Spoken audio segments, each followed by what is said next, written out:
Ketemu lagi di ibadah online kali ini. Bersyukur kalau kita punya kesempatan untuk kembali menyembah Tuhan bersama-sama. Amin. Yuk sama-sama siapkan hati kita. Tuhan, kami bersyukur kalau hari ini kami bisa punya kesempatan lagi bersama-sama menyembah Engkau. Kami percaya Engkau hadir di sini, Tuhan. Kami bersyukur Engkau selalu ada di setiap musim hidup kami.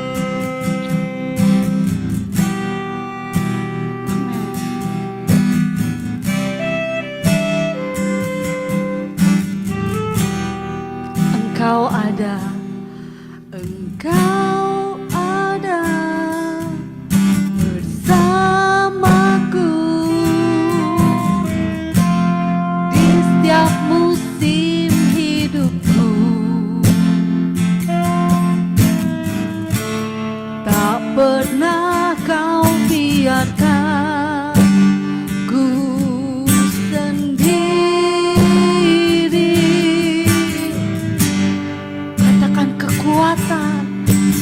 kekuatan jiwaku adalah bersamamu. Tak pernah ku ragukan kasih-Mu. Oh, bersamamu Bapa,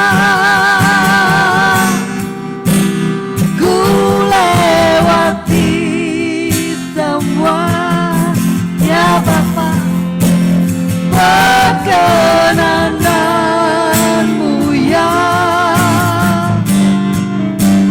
teguhkan hatiku. Engkau yang bertindak, ya, memberi pertolongan.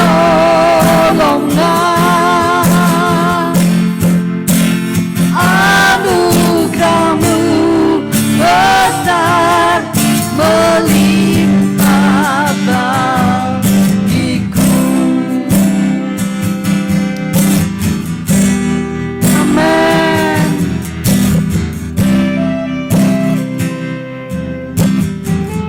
Terima kasih Bapa, Engkau ada bersamaku di setiap musim hidupku. Tak pernah kau biarkan ku sendiri. Kami bersyukur Bapa, kekuatan jiwaku adalah bersamamu. Amin. Tak pernah ku ragukan kasih-Mu. Oh, bersamamu Bapa, ku lewati semua perkenanan-Mu ya, teguhkan hatiku. Engkau yang bertindak, pasti Tuhan memberi pertolongan. Anugerah-Mu selalu cukup, anugerah-Mu besar melimpah bagiku. Katakan, bersamamu Bapa, bersamamu Bapa, ku lewati semua, ya Bapa,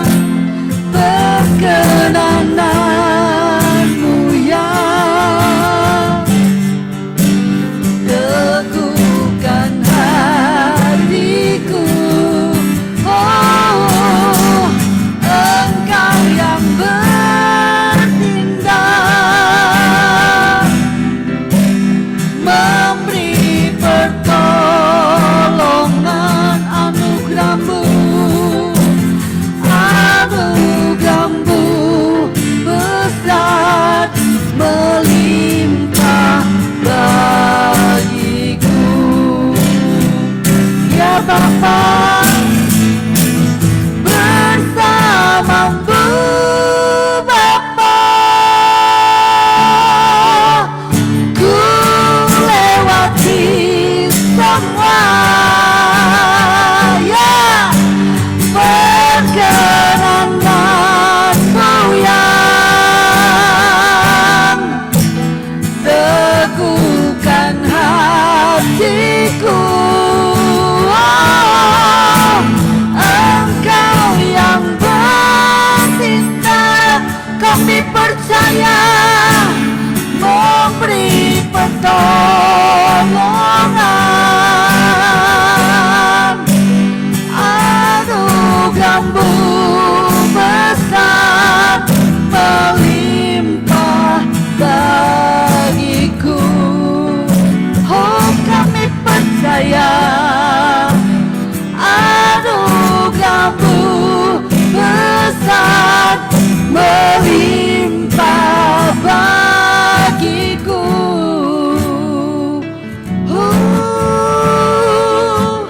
Anugerah-Mu besar melimpah bagiku. Anugerah-Mu selalu cukup buat kami, selalu ada buat kami. Sebab itu kami tenang, sebab itu kami aman, karena Kau selalu ada dan beri anugerah bagi kami Bapa. Sebab Kau Bapa yang baik, Bapa yang tak pernah biarkan kami sendiri, Bapa yang tak pernah biarkan kami berjuang sendiri. Kau Bapa yang baik, yang selalu menopang, yang selalu menuntun, yang selalu mengajari kami apa yang harus kami lakukan, kemana kami harus melangkah. Oh, Kau Bapa yang baik, Kau Bapa yang sangat baik, Kau Yesus Tuhan. Kau Bapa yang sabar, Kau Bapa yang hebat, Kau Bapa yang dapat dipercaya, Kau Bapa yang dapat diandalkan. Hati kami teguh, hati kami percaya penuh kepada Engkau Bapa, Bapa yang sangat baik, yang selalu ada di setiap musim hidup kami. Engkau Bapa yang sangat baik, Engkau Immanuel, selalu beserta kami di setiap saat. Kami bersyukur Tuhan. Terima kasih, terima kasih. Mari rasakan kasihnya, kasihnya yang Dia mau tunjukkan kepada setiap kita saat ini. Rasakan. Kasihnya menjamah dan membuat hati kita teduh, membuat hati kita aman, membuat hati kita tenang. Terima kasih Tuhan. Thank you Jesus.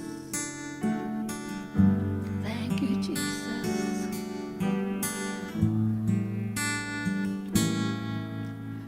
Tuhan katakan, jangan takut hai anakku, jangan takut, sebab aku selalu ada bersamamu.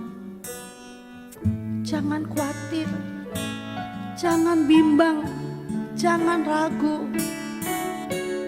aku Bapamu. Aku Bapamu yang baik. Aku Bapamu yang hebat, kata Tuhan. Aku Bapa yang bisa dipercaya. Aku Bapa yang selalu merancangkan apa yang baik untuk hidupmu. Percayalah kepadaku dengan segenap hatimu, kata Tuhan. Ya Tuhan, mari, kalau saat ini ada di antara engkau yang khawatir, engkau takut, engkau bimbang, datang kepadanya, serahkan itu semuanya kepada Tuhan. Katakan, Bapa, ini khawatirku, ini takutku, ini kebimbanganku, aku mau serahkan.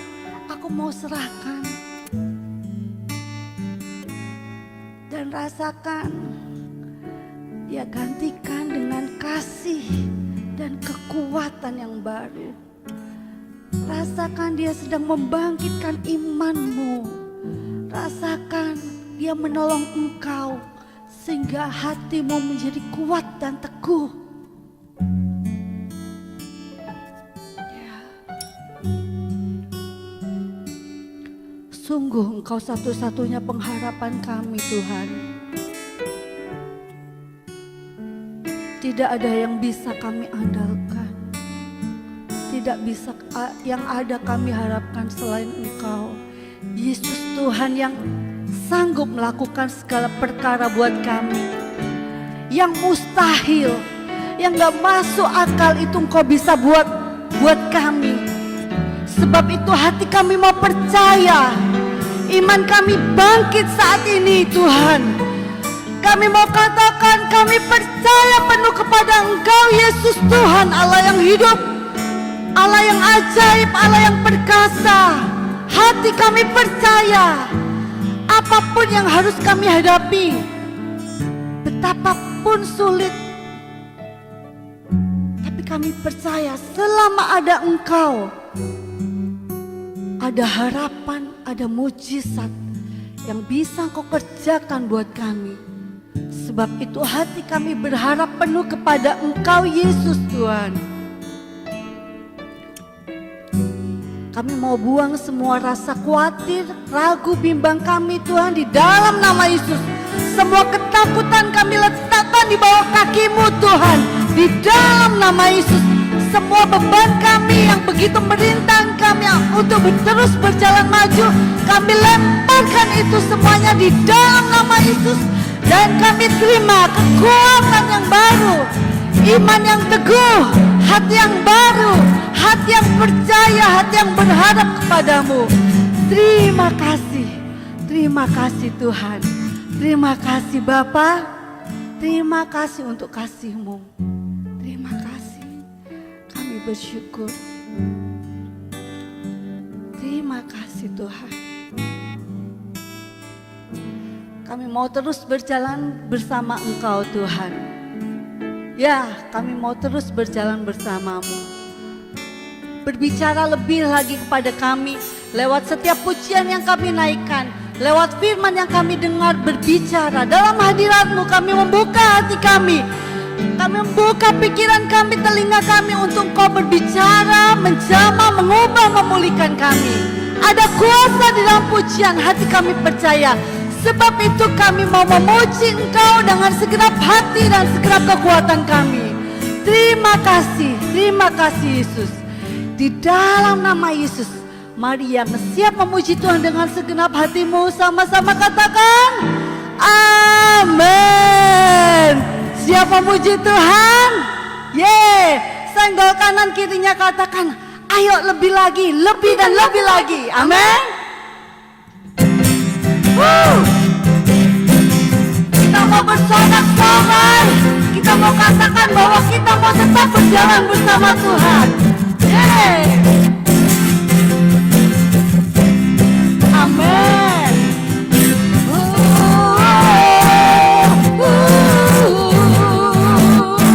Katakan tak pernah ku ragu.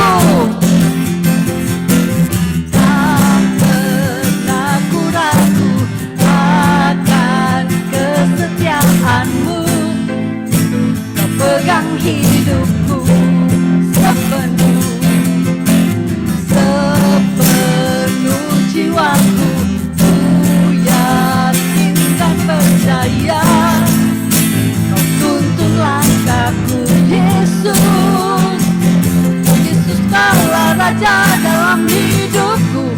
berkuasa berjaya untuk selamanya. Hanya Kau Tuhan, sumber kekuatan, kuasa-Mu tercurah bagiku senantiasa. Dengan-Mu Tuhan, ku kan berjalan dari kemuliaan sampai kemuliaan selamanya. Amin. Hati kami percaya penuh dan kami mau terus bersama-Mu Tuhan. Katakan tak pernah ku ragu, tak pernah ku ragu akan kesetiaan-Mu. Kau pegang hidupku sepenuh jiwaku. Ku yakin dan percaya Kau tuntun langkahku, Yesus. Yesus, Kaulah Raja dalam hidupku, berkuasa berjaya untuk selamanya. Hanya Kau Tuhan, sumber kekuatan, kuasa-Mu tercurah bagiku senantiasa. Dengan-Mu Tuhan, ku kan berjalan dari kemuliaan sampai kemuliaan selamanya. Haleluya. Jesus.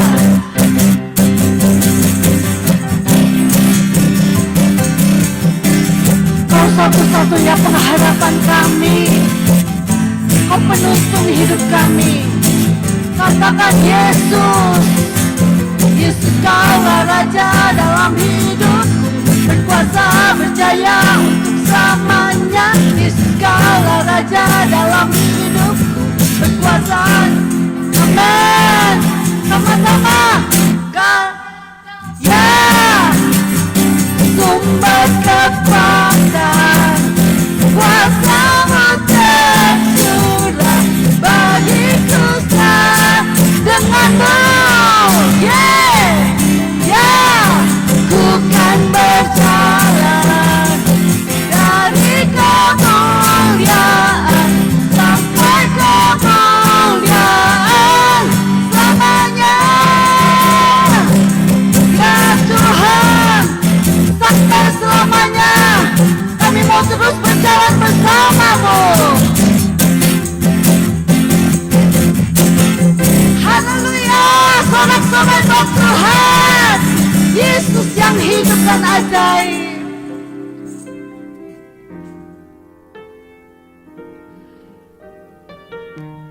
Ya, kami mau tetap selalu bersama Engkau. Bersama Engkau,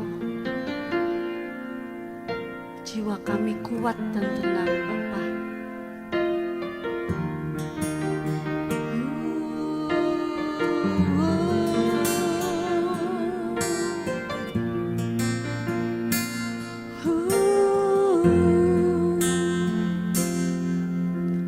Lingkupiku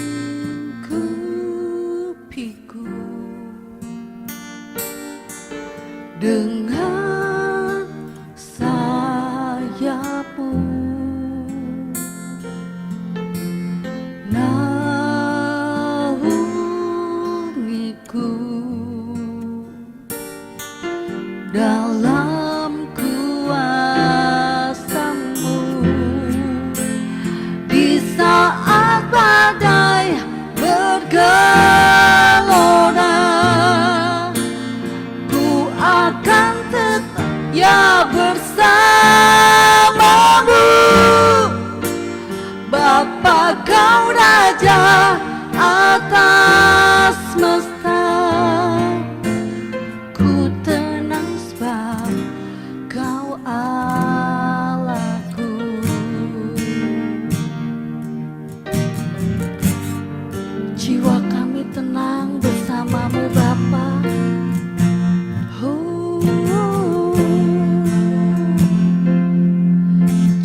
Sebab Kau Allah yang hebat, sebab Kau Allah yang perkasa.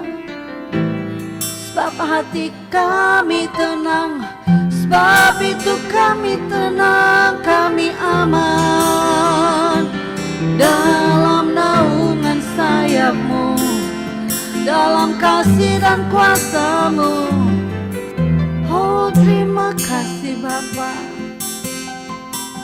Yes, yes, thank you Lord, thank you Jesus. Amin.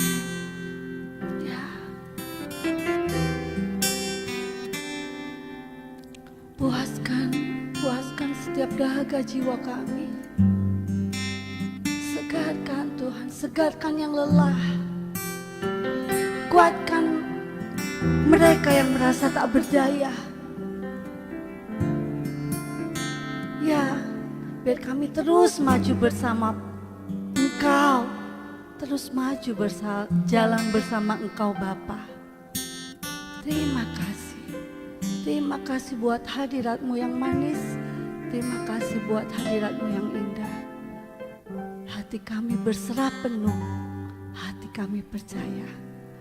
Dalam nama Yesus, kami berdoa dan mengucap syukur. Sama-sama katakan amin. Shalom, selamat sore semuanya. Ya, kita hari ini bertemu kembali untuk kita beribadah, sama-sama beribadah. Yuk kita siapkan hati kita, siapkan jiwa kita, siapkan roh kita ya untuk terima kebenaran firman Tuhan. Oke, sebelumnya kita sama-sama mau berdoa. Bapa, di dalam nama Tuhan Yesus, terima kasih Tuhan buat sore hari ini. Kalau kami dalam keadaan sehat-sehat di rumah kami masing-masing, kami percaya Tuhan, itu adalah campur tangan dari kebaikan-Mu Tuhan. Sebentar kalau kami dengar firman-Mu, biarlah firman-Mu itu Tuhan menjadi rema di dalam hidup kami. Jadikan kami punya seorang murid yang punya telinga sebagai seorang murid, sehingga kami mampu Tuhan, bukan cuma hanya menjadi pendengar, tapi kami menjadi pelaku-pelaku firman-Mu. Terima kasih Bapa, terima kasih Yesus. Dimanapun kami berada, kami percaya bahwa firman-Mu ini berbuah Tuhan, 30 kali lipat, 60 kali lipat, dan 100 kali lipat di dalam kehidupan kami. Di dalam nama Tuhan Yesus yang percaya katakan amin. Oke, hari ini kita sama-sama mau belajar tentang, bulan Juni ini kita belajar tentang penginjilan. Ya, siapa semangat? Katakan, kita sebagai anak Tuhan harus menginjil, ya. Semangat ya. Oke. Nah, apa itu penginjilan? Apa itu Injil? Yuk kita sama-sama belajar, ya. Nah,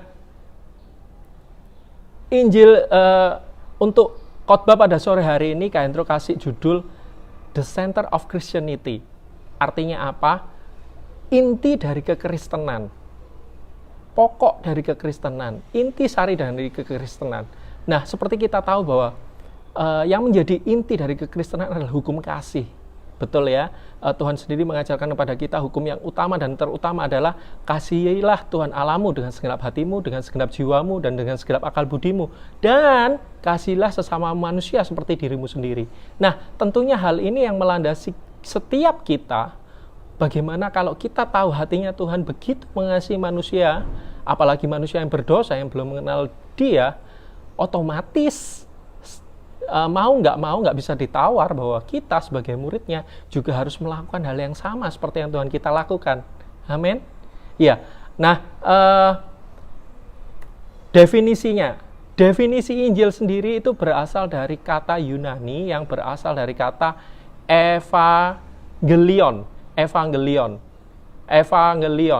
Artinya apa? Artinya adalah kabar baik atau kabar bahagia atau kabar kesukaan tentang kerajaan Allah. Lah, apa itu kerajaan Allah? Apa itu kabar baik itu? Di Yohanes 3 ayat 16 sangat jelas dikatakan bahwa begitu besar kasih Allah akan dunia ini sehingga Ia mengaruniakan anaknya yang tunggal, supaya setiap orang yang percaya kepadanya tidak binasa, melainkan beroleh hidup yang kekal. Nah, itulah kabar baik itu. Nah, di Roma 1 ayat 16 juga dikatakan seperti ini. Sebab aku mempunyai keyakinan yang kokoh dalam Injil. Karena Injil adalah kekuatan Allah yang menyelamatkan setiap orang yang percaya, pertama-tama orang Yahudi, tetapi juga orang Yunani. Nah, di sini jelas dikatakan bahwa Injil itu adalah kekuatan Allah, teman-teman. Nah, bayangin ya bahwa kalau di dalam Alkitab aja sudah dijelaskan apa itu arti Injil yang sebenarnya, itu kekuatan Allah. Nah, kalau kekuatan Allah itu di dalam kamu, berarti luar biasa dong. Ya, jadi kamu bukan jadi orang yang Kristen yang biasa-biasa, tapi kekuatan Allah itu ada di dalam hidup kamu. Kekuatan itu ada di dalam kamu sendiri. Oke? Nah, itulah definisi dari Injil, teman-teman. Itulah definisi dari kabar baik. Nah, kemudian, terus alasannya apa, Kak? Kok kami harus menginjil? Kenapa kita sebagai orang Kristen harus menginjil? Ingat, teman-teman, kekristenan itu sangat identik dengan penginjilan. Artinya apa? Seperti yang Kak Hendro tadi bilang, inti dari kekristenan atau the center of Christianity adalah penginjilan. Maka dari itu, penginjilan itu suatu gaya hidup yang harus kita punyai setiap hari di dalam hidup kita. Oke, itu adalah gaya hidup. Artinya apa? Itu sudah ada di dalam hati kita, di dalam jiwa kita, di dalam roh kita. Itulah gaya hidup. Ya. Jadi apa yang kita pikirkan, lakukan dan katakan, baik yang kita lakukan juga, itu harus merupakan ekspresi dari Injil itu sendiri. Itulah gaya hidup. Nah, alasan kenapa kok kita harus menginjil yang pertama adalah keinginan Allah sendiri, agar setiap manusia itu diselamatkan. Kok yakin Kak Endro seperti itu? Allah ingin menyelamatkan setiap manusia. Pastikah? Yes. Karena apa? Karena itu adalah inisiatifnya Allah. Ingat pada waktu kita berdosa, inisiatifnya Tuhan untuk memberikan anaknya yang tunggal untuk apa? Menebus dosa kita lewat kematiannya di kayu salib. Bahkan itu sudah dinubuatkan sejak di perjanjian lama. Kalau di perjanjian lama kalian bisa baca dari kitab Yesaya. Di situ jelas dikatakan bahwa akan dinubuatkan akan ada juru selamat, akan ada orang yang membawa kabar baik, dan itulah Yesus sendiri. Nah, jelas bahwa itu adalah inisiatif Allah untuk memulihkan hubungan kita dengan Tuhan. Yang waktu itu karena dosa, semuanya terputus oleh karena dosa. Oke ya, inisiatifnya Allah. Yang kedua, itu adalah beban dan tanggung jawab kita sebagai orang percaya.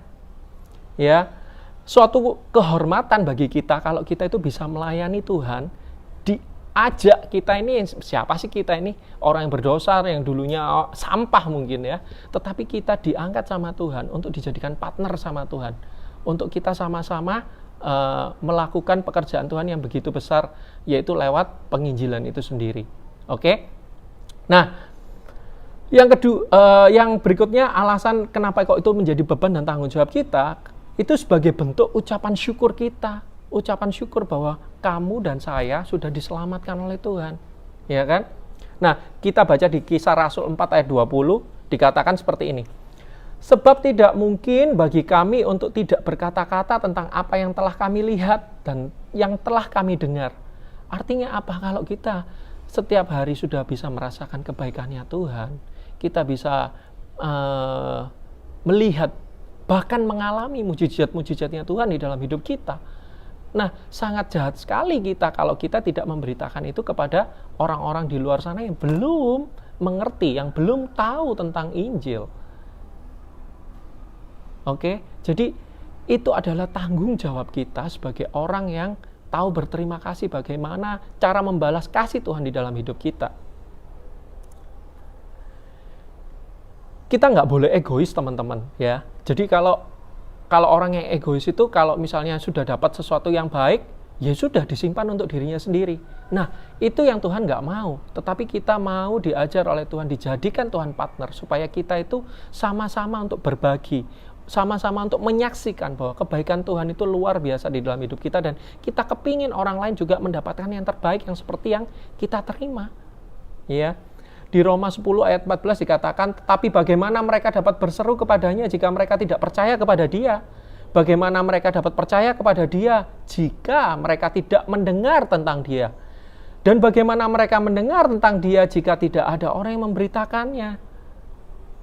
Nah, di sini jelas bahwa kamu dan saya diajak oleh Tuhan untuk menjadi partnernya Tuhan, untuk kita menceritakan tentang kasih-Nya Tuhan. Oke, jadi berbahagialah kita semua, dan seharusnya kita bangga kalau kita itu jadi agen-agennya Tuhan, bukan agen asuransi ya, tapi agen-agennya Tuhan loh. Ini bukan hanya agen asuransi, tapi agen-agennya Tuhan untuk menceritakan kerjasama dengan Tuhan, untuk menceritakan bahwa Tuhan itu baik di dalam hidup kita masing-masing. Oke, nah itu yang kita bisa sharingkan kepada teman-teman kita yang lain yang belum pernah mengenal tentang Injil. Alasan yang ketiga mengapa kita harus menginjil adalah, itu adalah kebutuhan dari orang yang berdosa, teman-teman. Setiap orang yang berdosa butuh keselamatan. Setiap orang yang berdosa yang sudah jatuh di dalam dosa, yang kesepian, yang merasa bahwa dirinya tidak berharga, mereka membutuhkan jawaban kita, membutuhkan kabar baik ini, bahwa ada Yesus di dalam hidup mereka. Itu adalah kebutuhan orang berdosa. Di dalam 2 Korintus 3, di dalam sebentar.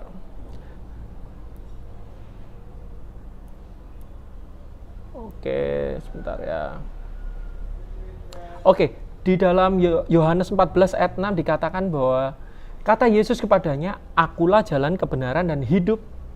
Tidak ada seorang pun yang datang kepada Bapa kalau tidak melalui aku." Ini Yesus sendiri yang berkata bahwa Dia adalah jaminan keselamatan itu. Dia adalah jalan dan kebenaran dan hidup. Tidak ada seorang pun yang datang kepada Bapa kalau tidak melalui Yesus. Itu jaminannya Tuhan. Dan di Kisah Para Rasul 4 ayat 12 dikatakan, "Dan keselamatan tidak ada dalam siapapun juga selain di dalam Dia. Sebab di bawah kolong langit ini tidak ada nama lain yang diberikan kepada manusia yang olehnya kita dapat diselamatkan." Yes, sekali lagi, ini dua ayat ini meneguhkan kita bahwa di dalam Yesus, hanya di dalam Yesus ada keselamatan. Dan itulah jawaban yang dibutuhkan oleh teman-teman kita di luar sana yang belum mengenal tentang Yesus. Oke. Berikutnya, alasan yang keempat, kenapa kita harus menginjil? Alasan yang keempat itu adalah perintah Yesus sendiri, amanat agung yang Yesus katakan sebelum Yesus menuju kepada surga ya. Tapi Yesus berikan suatu amanat agung, perintah yang harus kita lakukan sama-sama. Di Matius 28 ayat 19 sampai 20. Ini Kak Endro rasa bahwa semua orang tahu gitu ya. Tetapi untuk melakukannya nggak gampang ternyata. Ya, maka itu kita sama-sama belajar.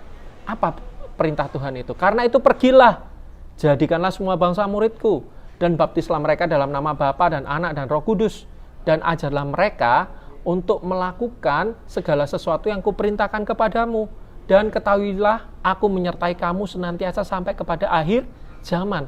Nah, teman-teman, di sini ada 4 kata kerja. Yang pertama, perintah Tuhan yang pertama suruh pergi. Yang kedua, jadikan semua bangsa muridku.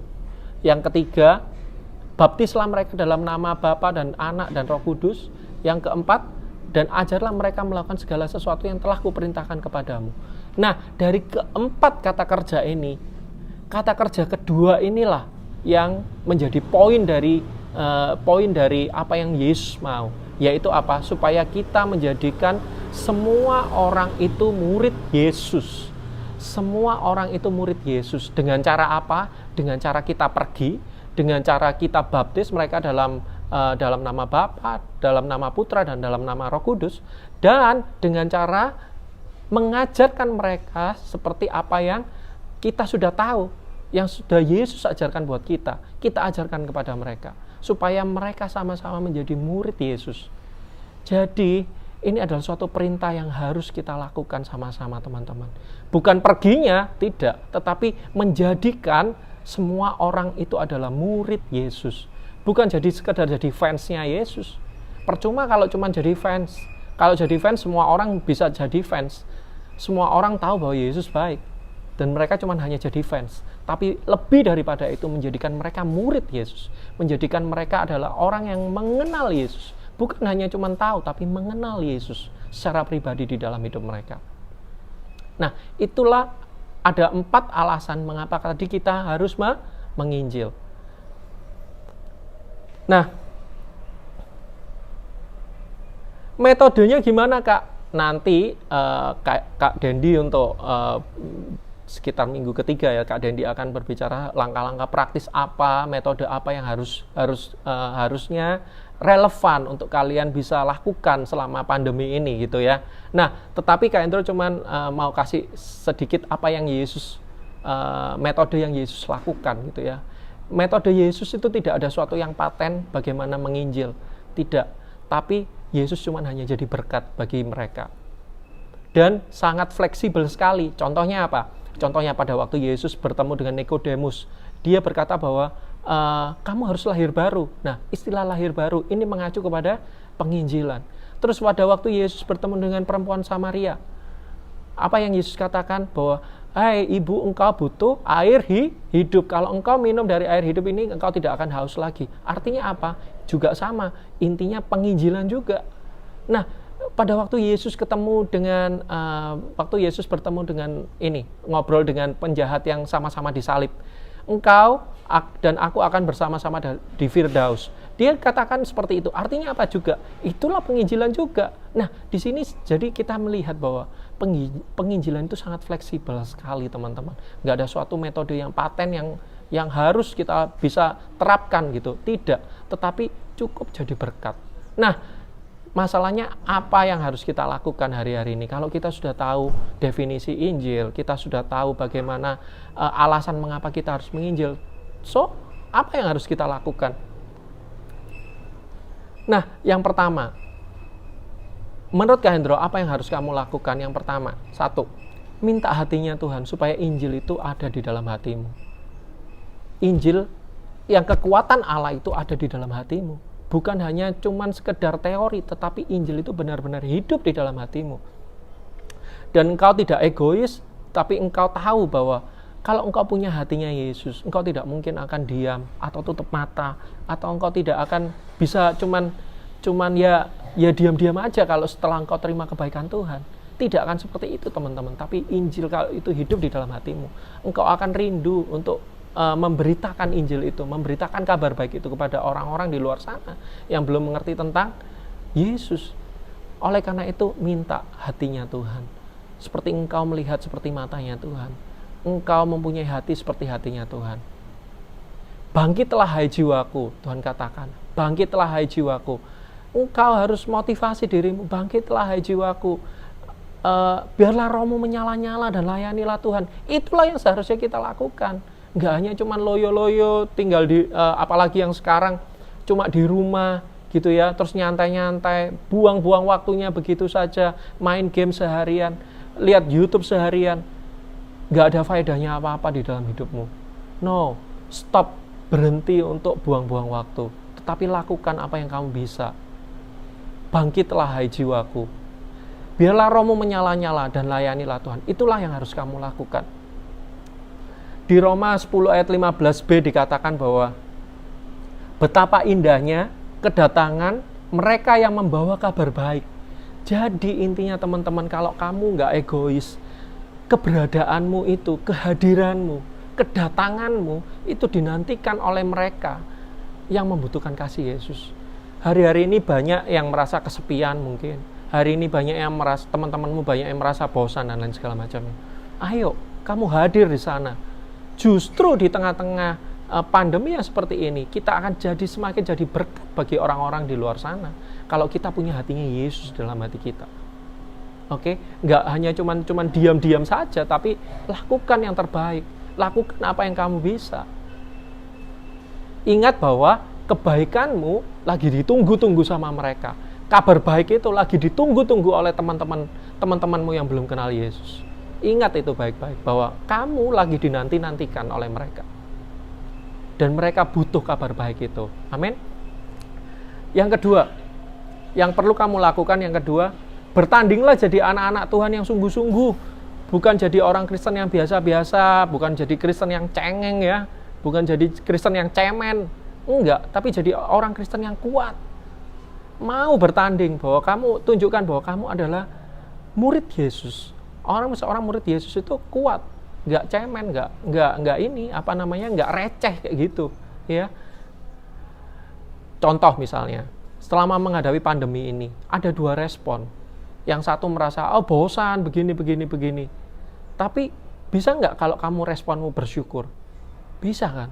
Nah, itulah yang membedakan kita dengan orang-orang di luaran sana. Kalau orang-orang di luar sana tidak tahu apa yang mereka lakukan. Tetapi kalau kamu jeli, kalau kamu anak Allah, kalau kamu Yesus, kalau kamu anak Yesus dalam hidupmu, dan Injil itu ada di dalam hatimu, kamu akan tahu bagaimana kamu harus menjadi berkat di dalam pandemi yang seperti ini. Amin. Jangan cuma bangga kalau kamu sudah saat teduh, sudah berdoa, atau bahkan kamu sudah menerima keselamatan. Gak perlu bangga kalau cuma hanya itu. Menjadi bangga kalau kamu sudah melakukan firman Tuhan, menjadi pelaku firman Tuhan, menjalankan amanat agung di dalam hidup kamu. Itulah yang harus kamu lakukan. Oke? Ya. Yang ketiga,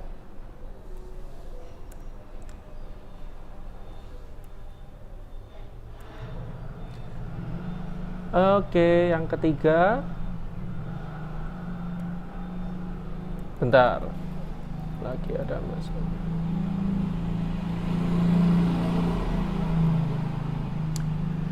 Yang ketiga, kita mau jadi surat yang terbuka buat semua orang.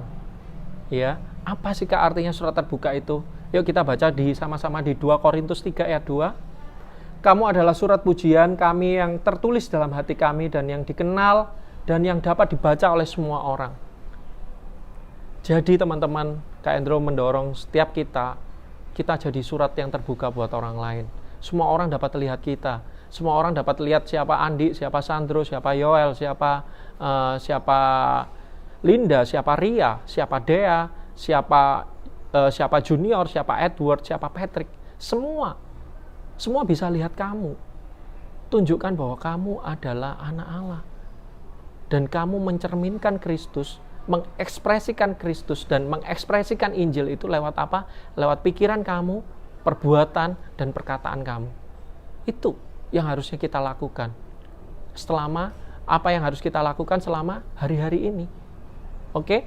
Jadikan itu sebagai gaya hidup. Dan Kak Endro percaya bahwa itu akan jadi berkat bagi teman-temanmu, bagi orang-orang yang belum kenal Tuhan, yang belum mengenal Tuhan sama sekali. Nah, Kak Endro ada sedikit kesaksian gitu ya. Selama pandemi ini banyak hal yang mengubah cara pandang, mengubah kebiasaan, mengubah setiap aktivitas yang Kak Endro biasanya, rutinitas yang Kak Endro lakukan semuanya berubah gitu ya. Nah, bagaimana Kak Endro tetap jadi berkat di dalam pandemi yang seperti ini gitu? Apa yang Kak Endro lakukan untuk orang-orang di luar sana yang belum kenal Yesus? Kak Endro baru belajar tentang fotografi, walaupun hasilnya juga nggak terlalu bagus gitu ya. Tapi Kak Endro tetap mau jadi berkat, walaupun apapun yang sekecil apapun yang Tuhan sudah kasih kepada Kak Endro mau bagi buat orang lain. Jadi Kak Endro mulai bantu untuk fotoin teman-teman yang punya usaha di kuliner gitu ya, untuk mereka dapetin foto yang lebih baik gitu ya. Kenapa lebih baik? Karena Kak Endro sudah beli beberapa properti gitu kan, untuk keperluan foto gitu. Nah, pasti hasilnya lebih baik daripada yang tidak ada propertinya seperti itu. Tapi bukan Kak Endro berkata bahwa fotonya Kak Endro bagus, enggak. Tapi Kak Endro mau jadi berkat buat itu. Nah, intinya ada beberapa orang yang memberikan feedback bahwa kenapa sih kok kamu mau kasih jasamu ini free lagi gitu ya. Nah, di situ kan kita waktu ada orang yang berkata seperti itu kesempatan buat Kak Endro untuk melakukan penginjilan buat mereka, mengenalkan Yesus lewat hidup mereka, lewat apa yang Kak Endro bisa. Simple, jawab kebutuhan mereka, apa yang mereka butuhkan hari-hari ini, dan tetap jadi berkat di sana. Tetap gaji karyawan, walaupun misalnya pandemi kayak gini, toko di mall tutup, tapi tetap Kak Endro kasih gaji ke karyawan Kak Endro.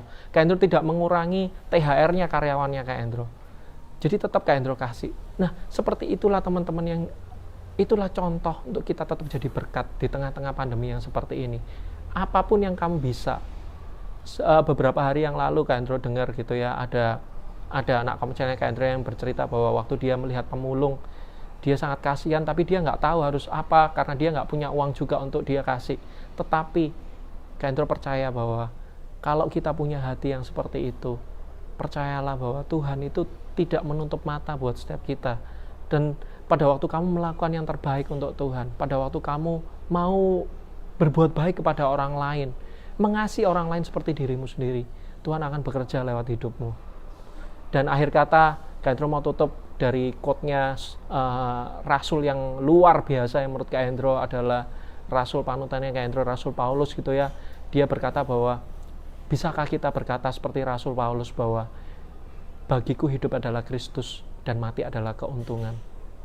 Sudahkah kita mau dan bisa berkata seperti itu? Kak Endro pun masih belajar hari ini untuk menghidupi kata-kata itu, statement itu bahwa hidup adalah Kristus dan mati adalah keuntungan. Kak Endro tetap mau belajar untuk jadi berkat dimanapun Kak Endro berada. Oke, kita ketemu untuk minggu lagi, seminggu lagi. Tetap semangat, Tuhan memberkati. God bless you all.